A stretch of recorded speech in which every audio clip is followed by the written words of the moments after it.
Hello, friends. I welcome you all to this session of weekly current affairs. और आज हम first week of सितंबर के current affairs को देखेंगे। सबसे पहला न्यूज़ है India develops world's largest solar tree. तो भारत ने वर्ल्ड का सबसे लार्जेस्ट सोलर ट्री जो है वो बनाया है। ये एक इंस्टीट्यूट है CSIR, council of scientific and industrial research. CSIR का फुल फॉर्म मैं फिर से बता रहा हूँ, council of scientific and industrial research. और ये कोलैबोरेशन में CMERI, that is central mechanical engineering research institute, ये दुर्गापुर वेस्ट बंगाल में है। इन्होंने मिल करके वर्ल्ड का सबसे लार्जेस्ट सोलर ट्री बनाया है और द एनुअल कैपेसिटी जो है इसका 12,000 to 14,000 units of clean and green energy it will produce. अब इसमें खासियत क्या है, जो रूफटॉप सोलर पैनल लगते हैं और ये सोलर ट्री जो बना है, दोनों में अंतर ये है कि रूफटॉप में एडजस्टेबल आर्म्स नहीं होते हैं सोलर पैनल के, बट ये जो सोलर ट्री बनाया है इसमें एडजस्टेबल सोलर पैनल के आर्म्स हैं। तो जैसे जैसे सन का मूवमेंट होगा वैसे वैसे ये जो सोलर पैनल है उसका भी मूवमेंट हो सकता है। और सबसे खास बात यह है कि एक solar tree 12 tons of carbon dioxide के एमिशन को कम कर सकता है। That is it is so green that one solar tree can reduce 10 to 12 tons of carbon dioxide emission। और एक सोलर ट्री का दाम ऑलमोस्ट 7.5 lakhs होगा। This is one thing, that world's largest solar tree has been developed by CSIR and CMERI, that is Council of Scientific and Industrial Research, in collaboration with central mechanical engineering research institute. Next जो दूसरा news है वो है space से, science and technology से related, and this is that Indian astronomers have discovered the farthest star Galaxy. तो हमने farthest, सबसे दूरी वाला गैलेक्सी को डिस्कवर किया है। हमारा एक मल्टी वेवलेंथ सैटेलाइट है जिसका हमने नाम दिया है एस्ट्रोसैट, ASTROSAT, एस्ट्रोसैट। अब ये एस्ट्रोसैट ने एक गैलेक्सी की खोज की है which is 9.3 billion light years away from Earth. ये 9.3 बिलियन लाइट ईयर्स अवे है अर्थ से, और इस गैलेक्सी का नाम है AUDFS01, AUDFS01। नाउ ये जो गैलेक्सी है एस्ट्रोसैट, इंडिया का जो फर्स्ट वेवलेंथ सैटेलाइट एस्ट्रोसैट ने डिटेक्ट किया है, ये डिटेक्ट हो पाया है because of a very important technology which is there in AstroSat. वो टेक्नोलॉजी है UVIT, ultra violet imaging telescope.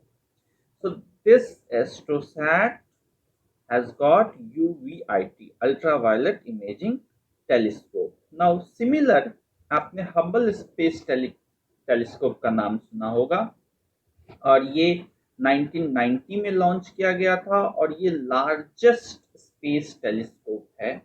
और 2021 में this Hubble space telescope will be replaced by James Webb space telescope. So this is one news from science and technology. दूसरा जो बहुत ही important है and more sober, क्योंकि basic need से related news है, that is regarding one nation one ration card scheme. कई बार मैं इससे रिलेटेड कोई भी न्यूज होता है आई highlight it because it is ये related to one of the basic necessity of humankind, that is food। रोटी कपड़ा मकान में सबसे पहले जो रोटी है उससे रिलेटेड है। तो एज यूजुअल के नेशनल फूड सिक्योरिटी एक्ट 2013 में पास किया गया था और इसमें एक मिनिमम कैटेगरी ऑफ बेनिफिशियरीज रखे गए थे जिन्हें अफोर्डेबल फूड ग्रेन्स प्रोवाइड किया जाएगा। नाउ प्रॉब्लम ये है कि ये राशन कार्ड के थ्रू था और राशन कार्ड में जिस स्टेट का राशन कार्ड है हम उसी स्टेट से अपना राशन ले सकते हैं। मगर बहुत लोग देश में जो है वो माइग्रेटरी बेनिफिशियरीज हैं। माइग्रेटरी बेनिफिशियरीज मतलब जो अपना राज्य छोड़ के दूसरे राज्य में जाके काम कर रहे हैं, तो उन्हें ये जो नेशनल फूड सिक्योरिटी एक्ट का बेनिफिट नहीं मिल रहा था। इसलिए एक प्रोग्राम चालू किया गया, one nation one ration card scheme.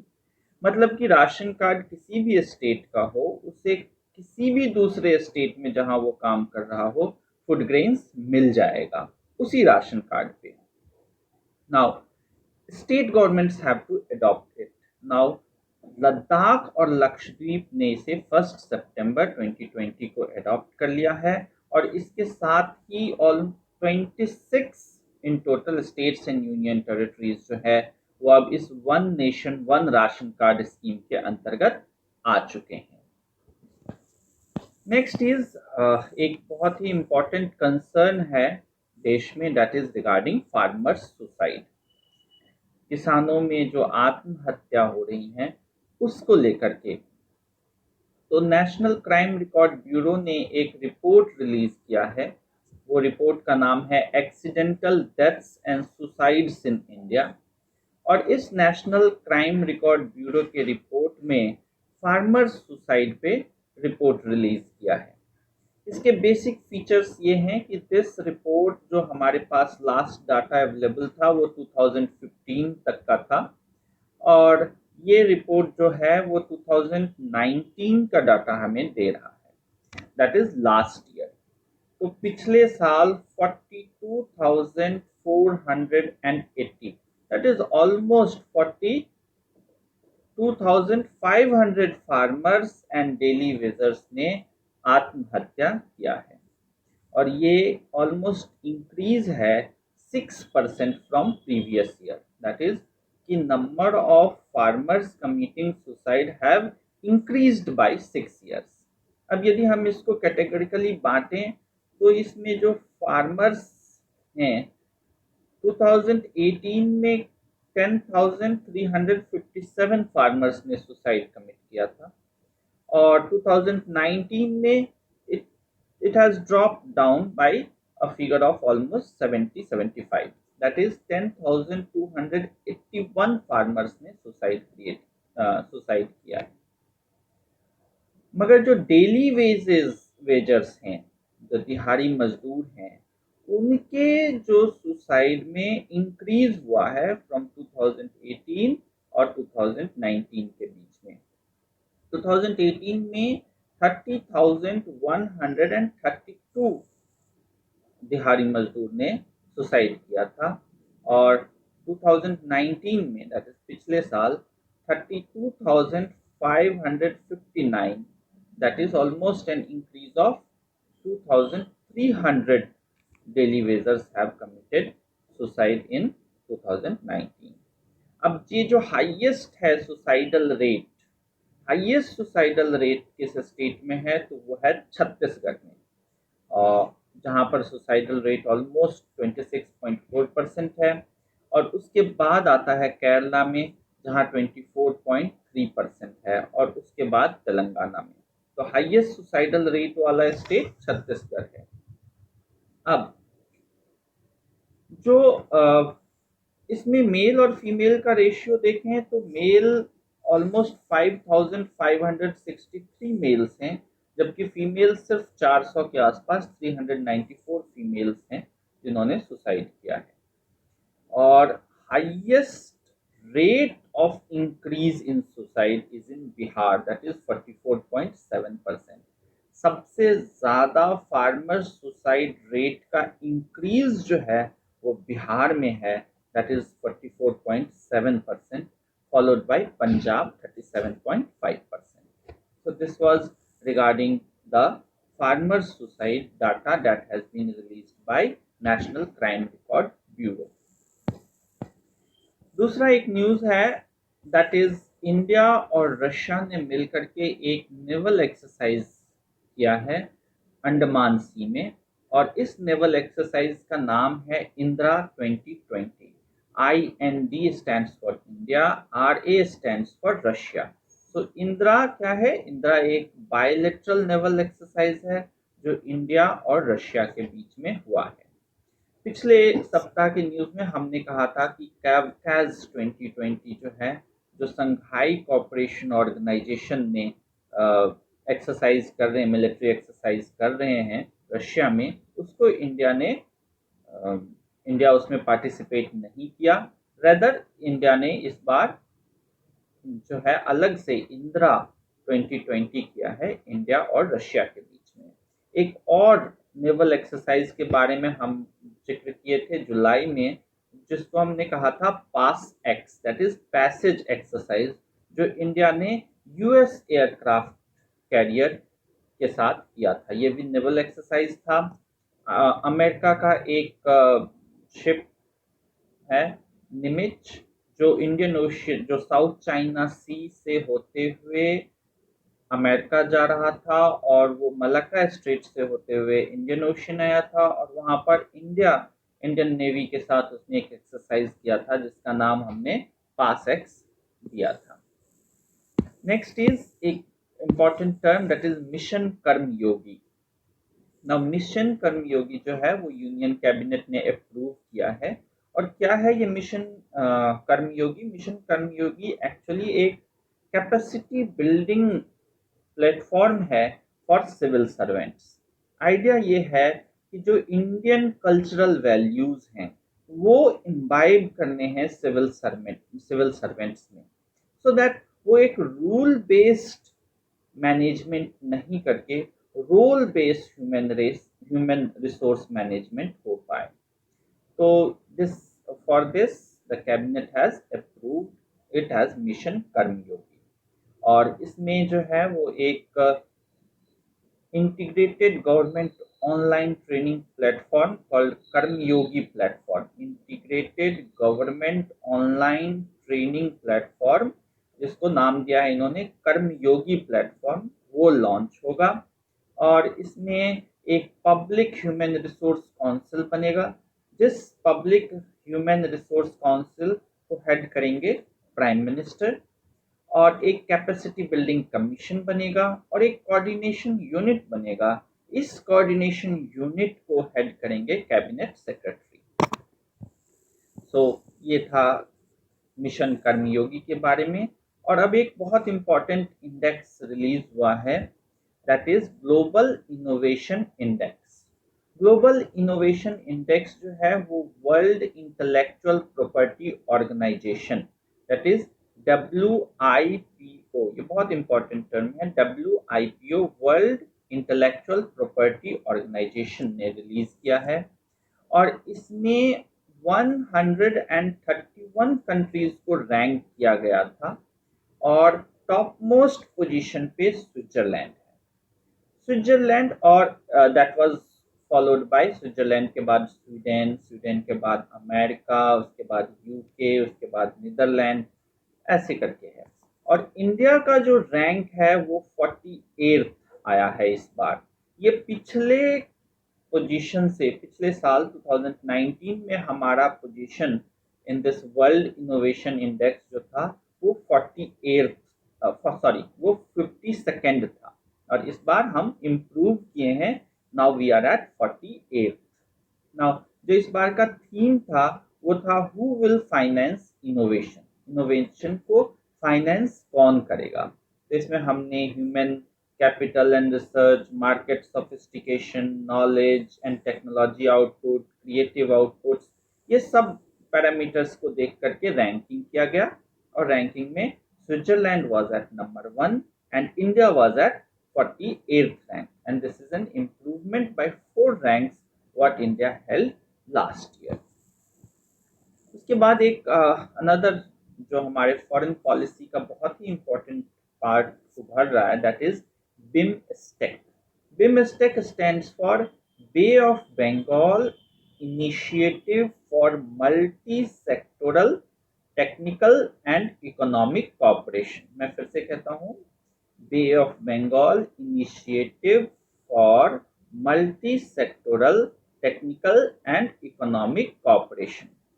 BIMSTEC जो है ये एक बैंकॉक डिक्लेरेशन हुआ था 1997 में, और इसमें 4 इनिशियल मेंबर कंट्रीज थे, बांग्लादेश, श्रीलंका, इंडिया और थाईलैंड। तो इनिशियली ये चारों कंट्रीज ने मिलकर के ये BIMSTEC ऑर्गेनाइजेशन बनाया था। आज के डेट में इसमें 7 पार्टिसिपेटिंग कंट्रीज हैं, जो हैं Bangladesh, India, Myanmar, Sri Lanka, Thailand, Bhutan and Nepal. अब ध्यान देने वाली बात यह है कि इंडिया जो है वो बहुत फोकस कर रहा है BIMSTEC पे, और इसलिए फोकस कर रहा है बिकॉज जो सार्क था पहले, जो हमारा नाइबरहुड कंट्रीज का एक ऑर्गेनाइजेशन सार्क था, ये सार्क बहुत ज्यादा नहीं काम कर पा रहा है because of non cooperation from Pakistan. तो as a part of enhancing act east policy and neighbourhood first policy, हम जो है वो BIMSTEC को एक बहुत ही वाइब्रेंट प्लेटफॉर्म बनाने की कोशिश कर रहे हैं। नेक्स्ट, एक बहुत अच्छा रूलिंग आया है सुप्रीम कोर्ट ऑफ इंडिया का। हुआ क्या था कि आंध्र प्रदेश गवर्नमेंट ने एक डिसीजन लिया था कि गवर्नमेंट स्कूल्स में मीडियम ऑफ एजुकेशन जो है वो इंग्लिश होगा। नाउ इसके अगेंस्ट कुछ लोग जो है वो हाई कोर्ट में गए, और हाई कोर्ट ने डिसीजन ये दिया, आंध्र प्रदेश हाई कोर्ट ने, कि मीडियम ऑफ एजुकेशन जो है, एलिमेंट्री एजुकेशन जो है वो चाइल्ड का मदर टंग होना चाहिए, मातृभाषा, ना कि इंग्लिश। अब ये जो हाई कोर्ट का डिसीजन था, आंध्र प्रदेश हाई कोर्ट का डिसीजन था, उसके against government of Andhra Pradesh जो है वो सुप्रीम कोर्ट मूव की थी। सुप्रीम कोर्ट ने आंध्र प्रदेश हाई कोर्ट के जजमेंट को अपहेल्ड किया और कहा कि as per section 29 of right to education act 2019, जो मीडियम ऑफ इंस्ट्रक्शन होना चाहिए एलिमेंट्री एजुकेशन का, वो बच्चे का मातृभाषा होना चाहिए, that is child's mother tongue. तो ये जो आंध्र प्रदेश गवर्नमेंट का डिसीजन है कि medium of education in government school will be English, को रद्द कर दिया गया। अब ये जो हमारा नया एजुकेशन पॉलिसी बना है, उसमें भी कहा गया है कि 5वीं क्लास तक, टिल क्लास 5th, एजुकेशन जो है वो मदर टंग, दैट इज मातृभाषा में दिया जाना चाहिए। Next is your SCO, Shanghai Cooperation Organization. Now Shanghai Cooperation Organization is a very important organization जो डेवलप हो रहा है। टिल 2005 तक जो है इंडिया इसमें एक ऑब्जर्वर का स्टेटस करता था। 2017 में इसको as a full fledged membership मिला along with Pakistan. Now November में इंडिया में 30 नवंबर को एक समिट होने वाला है, this council of heads of Shanghai corporation organisation का।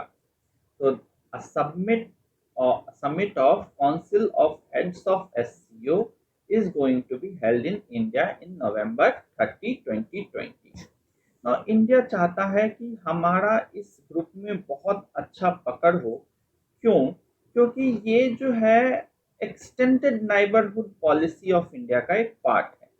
एक्सटेंडेड नाइबरहुड पॉलिसी मतलब कि नाइबरहुड जो इमीडिएट नाइबरहुड हैं, जैसे कि पाकिस्तान, चाइना, अफगानिस्तान, मालदीव, श्रीलंका, म्यांमार, नेपाल, भूटान, बांग्लादेश और इंडोनेशिया, इन कंट्रीज को तो हम नाइबरहुड कंट्रीज मानते हैं। इन कंट्रीज के बाद जैसे कि central Asian countries, Gulf countries, east African countries, south east Asian countries, इन सबको हम एक्सटेंडेड नाइबरहुड ऑफ इंडिया मानते हैं। तो अपना एक्सटेंडेड नाइबरहुड पॉलिसी को बढ़ाने के लिए हमें शंघाई कोऑपरेशन ऑर्गेनाइजेशन एक बहुत ही अच्छा प्लेटफॉर्म प्रोवाइड करता है, जिससे कि हम सेंट्रल एशियन रीजन में ट्रेड अपना एनहेंस कर पाएँ। इसके अंतर्गत हम international north south transport corridor को भी बढ़ावा देने की कोशिश कर रहे हैं। So that's all for today. Let's have a quick revision of what all we have done. So first news was regarding that India has developed world's largest solar tree, and this has been developed by CSIR in collaboration with CMERI. And one solar tree can reduce 10 to 12 tons of carbon dioxide emission. Then Indian multi-wavelength satellite, that is AstroSat, has detected a galaxy which is 9.3 billion light years away from Earth, and it is called AUDFS01. Then Hubble's Space Telescope is going to be replaced by James Webb Space Telescope in 2021. Then Ladakh and Lakshadweep has been integrated in One Nation, One Ration Card scheme, and NCRB has released data on farmers' suicide. According to it, the total 10,281 farmers have committed suicide in 2019. It is 7.4% of total suicides in the country. Among daily wagers, 32,559 persons have committed suicide, and Chhattisgarh has the highest suicidal rate. And as far as farmers' suicide rate increase is concerned, Bihar topped it by 44.7%. Then India and Russia has conducted naval drills in Andaman Sea, and it is called Indra 2020. Then Cabinet has approved Mission Karmyogi. It is aimed for capacity building of civil servant, where it will enhance the Indian cultural values and sensibilities among the civil servant. In it, a public human resource council will be set up, which will be headed by the Prime Minister. Then Global Innovation Index has been released by World Intellectual Property Organization. The theme this year was Who Will Finance Innovation? And Switzerland has acquired the first position. Indian position is 48th, and it is 4 rank better than what was last year.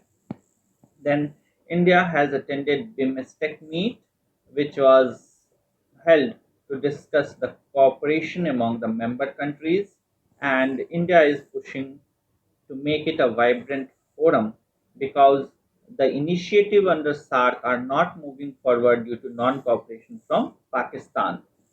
Then Supreme Court has upheld the decision of Andhra Pradesh High Court, which says that the medium of instruction should be the child's mother tongue. Then India is to host a summit council of heads of Shanghai Cooperation Organization in November 30, 2020, and it is planning to expand its cooperation with this group. Thank you, friends.